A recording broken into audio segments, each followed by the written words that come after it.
The walking catfish destroyed my pond, through the liner, tore a hole. These things are the most invasive catfish, fish in general, invasive creature in the world. Our only hero is Garlos.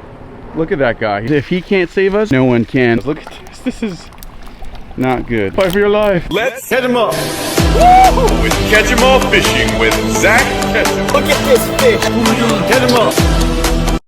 I'm Catch 'em All Fishing, aka Zak Catchem, and you're probably wondering how I got here to this horrible, disgusting mess with giant exotics. You can't even see the absolute monster that's right there because it's a muddy mess. And you think Henry had something to do with it. I know you did. Henry, what's up? And Jake. But they didn't. It was an invasive species known as the walking catfish, and you're gonna find out why and how they can destroy any pond with a glued together liner. Now you can see how truly invasive these walking catfish are, destroying my liner, climbing through the crease, destroying my pond liner. Walking catfish are the most invasive creatures in the world. Hi, Jake. How you doing? Jake, the swarm of Jakes. Everyone is following me, guys. I've become Snow White. Yes, I have a different variation. Yeah, guys, we have a lot of good things going on out here. It looks like all the turtles are really enjoying their enclosure and making the enclosures better, if that makes sense. So we just caught this lame turtle missing a whole leg, and he's right in here doing great things, helping move the water along. There's no overflow because this guy has not only been eating the extra plants. Let's see if I can fix this really quick for y'all. See the polarization. Oh yeah, you can see him a little bit better right there. He's been coming up and eating the food as well. He's such a good boy. See that back leg? Back right is missing. He's chilling here. He's getting used to me by being really up close and personal in this smaller enclosure, which is still decent size. People keep turtles in things much smaller than that, although I wouldn't promote it. We also moved all of our two little smaller turtles that we actually found, not in here because they would probably tear up all of our arowanas and our grow out koi, but over here into this container. Well, look, all these guys are having the opportunity to clear this out. Hello, Mr. Placo. He's like, yeah, it's looking pretty clean right here. Where's the two turtles? They were just here helping clean up the landscape. There's one, and the other one is not too far away. We just brushed these guys. Oh, there he is. He found his brother, and so they're both right here, straight up and down. Let's see if I can move this for you a little bit. Excuse me, guys. You want to say hello to the camera? Hello, how you doing? So both those turtles are doing a great job at keeping all the excess food from getting clogged in that little exit. That little exit down there usually gets clogged up with the food, and then we have a little overflow that just goes right into the yard. But we haven't had any of those issues since we put those turtles down there, which led to new issues. Our minnow population is exceedingly beautiful in the giant pacu enclosure. All the pacu are doing great. It's a little bit chilly, but everyone is absolutely chilling. All of our jakes are surrounding our ponds, which are looking great right now. The water quality is just not there right now, but you can still see everybody. Hey, how you doing, big boys, big girls? That red tail is looking great. He just came out for us a second ago. That's a short body. I know you can't really see too well down here, but if you take a little bit closer of a look, you can see the outline of these giants, and I can definitely tell who's who back here in the ponds. All Blimpy over there with our largemouth bass, ready to scoop up all of these fish that we just made in our bluegill dispensary program. Hello, Mr. Giant Largemouth. How you doing? You're looking and enjoying the spillway we made, huh? So that's all good in the hood. Jake, thank you. Excuse me. I have to show you guys the absolute mess up. You can see that this is starting to fall apart because that red tail just kind of destroyed it. We haven't fixed that yet. That's going to be an easy fix because all of these are individual pieces, one by one. You see this? Check this out really quick. This whole thing just comes apart on both sides. So they're all about 2 feet long by a foot wide. You just place them wherever you want. They're really convenient. Same thing with these little patches of fake grass. We have bluegill in here and it's looking great, but I noticed, unfortunately, that this is now forming a mud puddle. You can see that? Not good, my friend. So when you step down, it's squishy and there's muddy and mud puddles because of all that water coming in. And we didn't use the Flex Seal glue. We used that liquid nail, which is just not good for that PVC liner, because the liner, I think I probably should have used a little bit of soap and water to like get all the like little oil on it, whatever it was. But whatever it was, the liner came apart definitely, because down here we have it sealed with those rocks. You can still seal the, yeah, you can see the seal. Those rocks right there, that's where the liner is separated, and I glued 2 liners together. That's gonna be underneath now a whole new liner. That's the only way to solve this problem. 1 liner, 1 and done. Instead of sealing 2 together is always the best way to go about things. And that's how we're gonna stop this from becoming a big old swampy area. We do not want that to happen. But on the bright side, this can all be removed and put back fairly easily. Obviously it's not gonna happen in 2 seconds, but I can just remove all these pieces one by one, as well as all the little greenery you see. I can move it around. There's nothing solid about it. And these guys are enjoying all the free bluegill they're getting. Everyone's enjoying like predators, like sharks, just sitting at the spillway, like snook and tarpon and everything else that love that fresh flowing water from our waterfall we created. The second problem that we have, unfortunately, well, all these fish are really enjoying this, and there's no swampage over here. It's the perfect height. Everything is the perfect height right now. That just needs to have a new liner. I bought a new liner. It's coming on Amazon today, and that's just 1 and done. I'm gonna be able to just line that out and have to move everything and put it back. But you can't do that when there's water there, obviously. So I gotta drain this entire pond, and I don't wanna lose whatever bluegill I still have in there. I want them to breed. This whole plan is to have this bluegill breeding area. That's gonna be really cool, but I need the fish alive. So I can't drain this with the fish in it. I gotta drain it and then scoop all the fish, catch them in a bucket, keep them alive, and put them back after I put this liner down, which is a little bit annoying, especially with just 1 person, but that's not the only issue I'm having. Jake, show them. Come on, Jake, come on. So this is all muddy, that's not good. And this back area is becoming Jake Town. And I don't mind all the jakes everywhere. These guys are awesome. But back here, you could see tracks from all types of coyotes, raccoons, crabs, eels, everything, all types of stuff. And this is like getting to be a mud pit. Every time I dig it a little bit deeper, those stacks of hay prevent the algae, the mosquitoes and everything. But unless this water is really flowing like it used to be from there, this is not going to be a sustainable life source. It's just not. It's going to be stagnant water, and the mosquitoes will eventually keep up. Even though I dug this out a little bit deeper, it's already getting shallow again. Super annoying. You can see it's still muddy because all the raccoons and everything all night long have just been fighting the eels and catching crabs and catching crawfish. And I'm finding crawfish, eels, all types of stuff in here, which is kind of cool. But at the end of the day, I need this to be flowing if I'm gonna want fish to be swimming in and out of it. It's so funny how Jake follows me. But to keep digging this out is just not gonna happen. This is about, looks like 3 inches down there.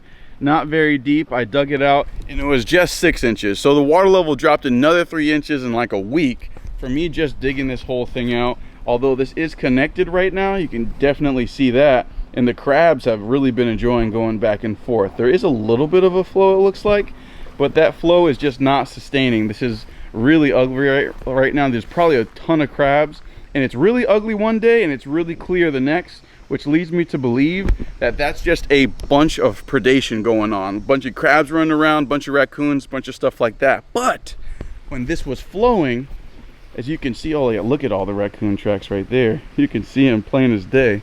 When this was all flowing and looking great, from here, we still had that little crab problem, but we will never have the mosquito problem. Mosquitoes love stagnant water, and obviously this is a lake, but all the mosquito fish along the edges kind of stop that from happening. Our goal today is to not only get this flowing again, but to also make this a sustainable life source for all the jakes, for all the crabs, eels that want to come in here. We want to be able to see everything, so we want to have a little bit of a flow, but not like a crazy flow. We just want to stop the mosquitoes more than anything else. Get this flow going. This obviously is just raccoon town right now, So we got to have water coming out of there more than it's already dripping.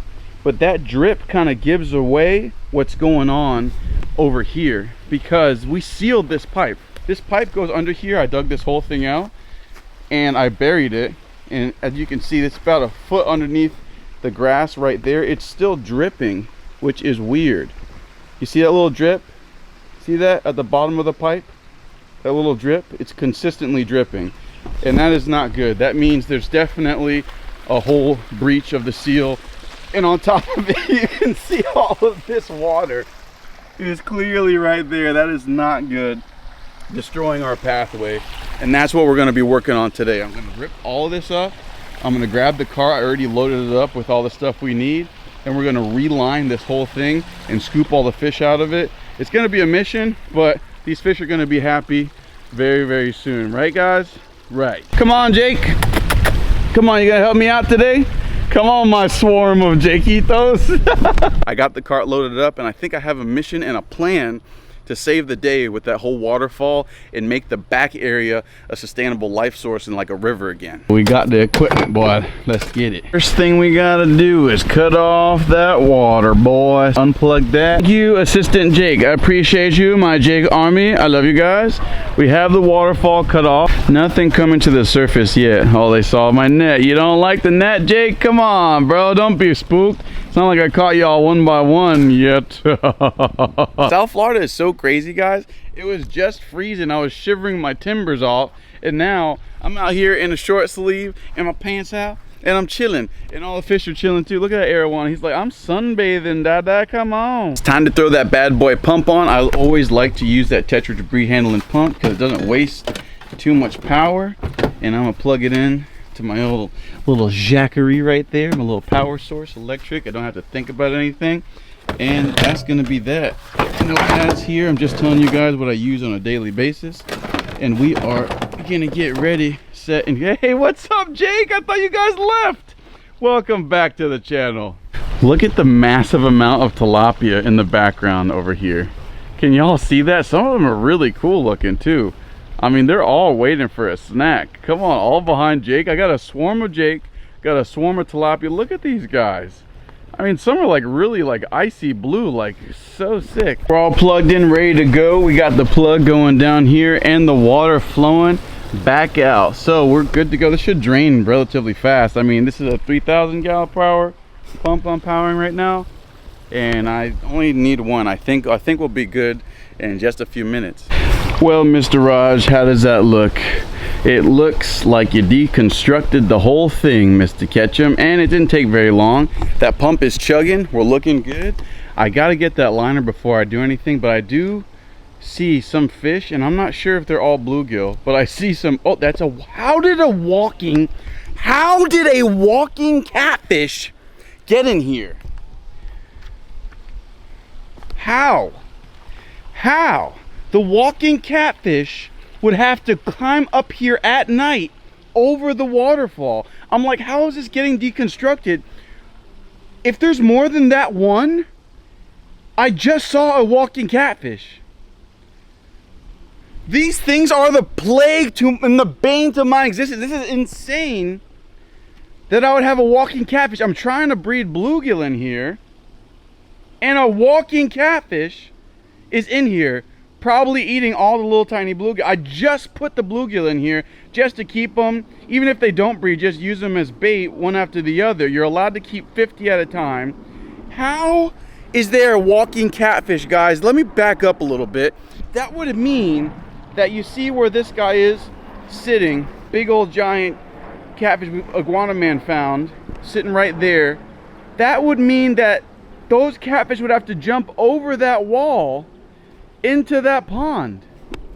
And I'm plain as day, I know I just saw one swimming here. We're gonna see soon. I'm emptying out this whole thing, and I'm just gonna leave this liner as it is. I'm gonna use it as a defense because we got trees, a lot of trees over here growing roots and stuff, and they will feel that water, the coolness of it, and they'll try to grow through that liner, obviously that tree as well. even though there's lakes and all sorts of water sources everywhere, they will try to grow through that liner. So having that liner down and having another liner on top of it will only be a defense mechanism against the tree roots, which can destroy your pond anyway. So it's probably a good idea that I double liner this so close to all these trees anyway. But I mean, to have walking catfish down there and to have just seen that is absolutely insane. But we got to wait for all this pond to drain to see what's actually at the bottom of this thing. That is insane that I just saw that. I went to go get another pump and it looks like the water is flowing in back through, like, I guess the rocks and sand or whatever,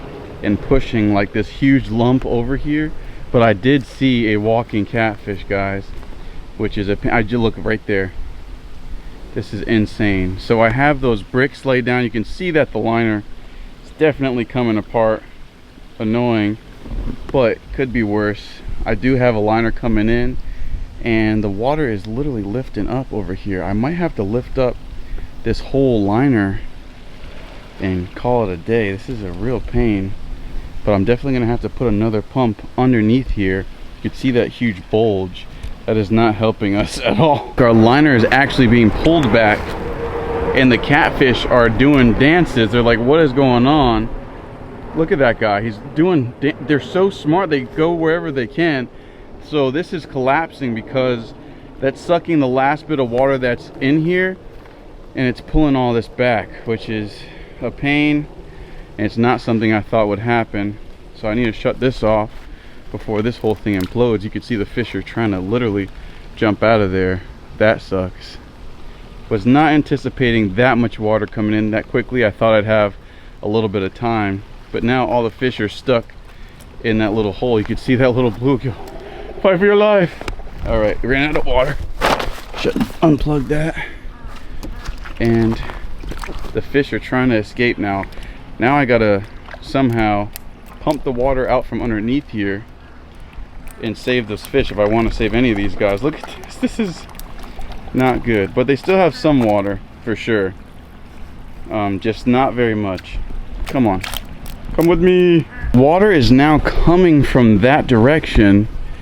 I pulled this tarp up a little bit and it looks like the bluegill are starting to migrate toward the flowing water, and there's walking catfish. There's all sorts of stuff in this hole. Oh, there's one. Just saw one. I don't know what we're gonna do. I think I'm gonna have to pull this whole tarp out. I didn't get anything with that. And drain this out now again. I'm gonna pull the work over here too, because that's how I'm gonna fix that whole water gap anyway. I gotta do some digging. So I guess I thought I was gonna have to just lift this tarp and move it a little bit, but I think I'm just gonna have to maybe even, yeah, I think I'm gonna have to move all of this tarp over to the side here and then use both of these pumps to drain all of this and try my best to scoop out what I can. That's gonna be my only option. What a pain. Every project, bro, it starts little and then it becomes this massive project every single time.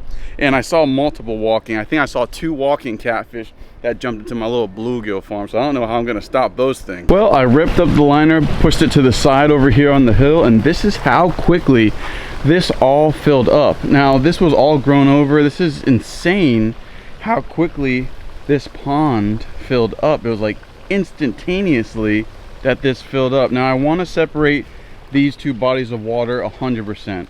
You can see that there's water coming in from the side over there, it looks like. There's a lot of water like flowing in there. I guess just coming through the sides of whatever, I don't know. We're draining this pond. We got 2 3,000 gallon per hour pumps. This is still lower than that is. So I have faith that the pumps will still bring this water levels down enough that I can seal the deal, because this is insane. Jake, I need your help, bro. This is ridiculous. Yeah, that's a lot of water. That's water just flowing in right there through the rocks and the side over here. That's gotta be where that water is coming from, and how quickly this filled up is unbelievable. So I got the pumps out, I got everything moved over to that side, and hopefully this does the trick and we can scoop out whatever's left of our fish. Man, we have a solid chunk of bluegill, like 15 of them at least, that I'd like to get in there, at least the big breeder ones.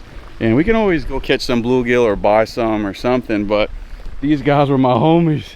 I don't want them to be walking catfish food, or even worse, fossils. Well, it's working for sure. The water levels up here are still high. Water levels down here are low. Once I put that liner in, even though the water can technically get under there, it won't really matter as long as the water levels over here are all good. It'll just stay like it used to be before. This used to be all connected, one big river, and now it's the waterfall going down this way, and I'm going to connect another waterfall going back that way for those fish, just the wild fish that enjoy little snacks. So I think it's gonna work. Right now I just got to make sure everyone's okay. The freaking stupid walking catfish are such a pain, but we're gonna scoop them out, and if not, they're gonna be fossils. I mean, it is what it is. I think I got to get my waders though before I get in there and try to scoop these fish out. Hello? Well, that's easy. Okay, numero uno just literally jumped over here. At least I saved one. So we're watching all this, and fish are starting to come to life. The water is coming from both sides, but our pumps are stronger than the water is coming in. I think I gotta lift this up though, and I gotta get in there and lift those big old bricks. I got 3 of them in here, and that's holding everything down, but that's gonna be my only shot, I guess. Well, as you can see, this is a big jumbled mess right now. All that water was pouring in so hard from this corner that the walking catfish actually started jumping into that hole. You could see him still moving. I bet I could catch one right now, one-handed bandit style. Like literally, they've been jumping into that flow, into that corner in such a nuts way. Did I get one? I got something. I got a couple more gills. So all the fish have been jumping in there, and I've just honestly been sending them. I said, I give up. I lost the battle. I hope you guys survive, at least become food. And the bass has just been munching them. But there is a chance that they will still procreate and be over here and have a happy life, but very low chance because of stuff like that. And garlos and whatever. Either way, they're meant to be fish food. So I'm not sure how I'm going to line this, but it looked really good the way I had it. Now, what I could do is I could have a waterfall system going this way and a waterfall system going back the other way, starting here, and have that water just, you know, kind of separated. And that would be one good way to handle this situation. But I still like the way it looked, just all buttoned up over here. One liner, I have the liner on the way. It's not here today yet, but so you can see this is a pretty jumbled up mess for now, and there are fish still stuck in here, but we got to get this going. We got to get it going the right way. I think I can do it. It's just gonna be a real pain in the butt. Now Jake is enjoying the spoils of war. He's like, what's going on? But I don't want, if this turns into a waterfall, for this to get all brown and mucky. Now it's already not as good as it looks. The lake is, as you can see, gross, but I think I can pump all of that just into the woods. That'll be that. And I don't know, guys, let me know in the comments below what we should do. Should I just redo this whole thing and lower this, because that's the exit right here. This little thing that goes straight now back to that pond. Let me go over here and show y'all if you want to see this. Now that's the entrance, so I dug that out, and that now goes this way. If I were to lift this up, all the water would start pouring into there. Yeah, you can see that for sure. This camera will participate. There you go. Yeah, so all that right where that lip is actually below the level of this water. So if I wanted to, that water would continue to flow this way from that pond this way. But I love the look of the water flowing that way. You can see it from over there, from, you know, you're sitting on the hammock, you're sitting in the jacuzzi, you can see that waterfall flowing that way, and the fish really like it too. So I'm definitely going to have some sort of flow going that way. I just haven't figured out exactly what I'm going to do to get this liner down. I decided to connect the pumps to fill this up with some fresh water. Now both levels are even.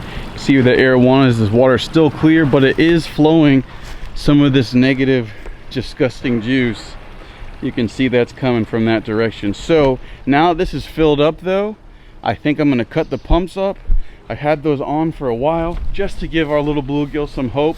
I caught quite a few out actually. I probably got, I'd say 8, but I mean, that's not quite a few.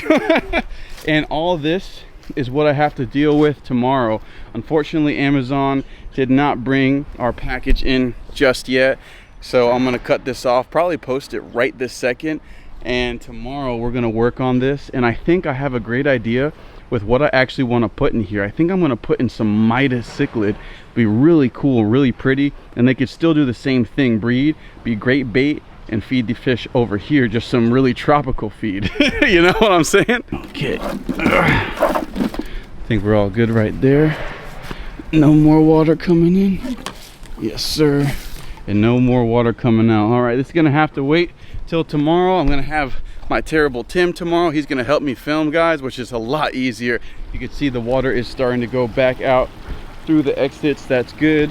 All our fish are looking good, and not too much of that gunky, dark, muddy water got in here a little bit, but not enough to just black out the pond. Hopefully. I say that now, and then tomorrow the pond's gonna be black. I don't think so. I think we're good. I think we stopped it and fixed everything just in time. And tomorrow I'm gonna throw like 2 or 3 of these pumps on this and just drain it as fast and best I can, and then take that new liner that should come in later tonight, maybe when it gets dark, and just line this thing as fast as I can with Terrible Tim's help behind the camera, so I'll be able to have my hands free and show you guys what I got going on. It's been quite not the project I thought it was gonna be. I thought this was gonna be a quick, easy fix I could just do by myself and document, but this ends up being a huge pain in the butt, but it should come out really, really, really cool. Sorry, Oscar, I know you're enjoying that flow before, but you're gonna have to wait. All these little walking catfish are probably gonna hop this at night, leaving our bluegill alone. I don't know if the bluegill will survive without any excess water, but we did pump it full of fresh water. I think that should be enough for them, but we're gonna find out tomorrow if we see them floating or not. And if they are, we're gonna feed them to Garlos and feed them to the largemouth bass, and then restock that pond with whatever you guys think is the best option. I'm thinking those Midas though, although Bluegilltopia sounds really awesome, and we could always use bait to catch monsters like that. Guys, look at that thing looking at us. He's like, what are you doing? Garlos is sick, and so are the rest of these monsters. Stay tuned for the next episode. I appreciate your help today, guys. We got a little dirty, and we're gonna fix the problem tomorrow. Mr. Gar, thank you. I know you've been enjoying that with the big old largemouth bass wherever he may be. That is actually getting pretty gross. We got to turn on the pumps, guys. Jake, thank you again for your help, guys, and everyone at home for watching. Stay tuned for the next episode, guys. Our only hero is Garlos, and if he can't save us, no one can. They tried to escape Garlos, and now we're paying the price, and you're gonna find out why as we learn together. Tomorrow we're gonna fix this, and then we're going out there and trying our best to catch them up. Woo! Catch them up.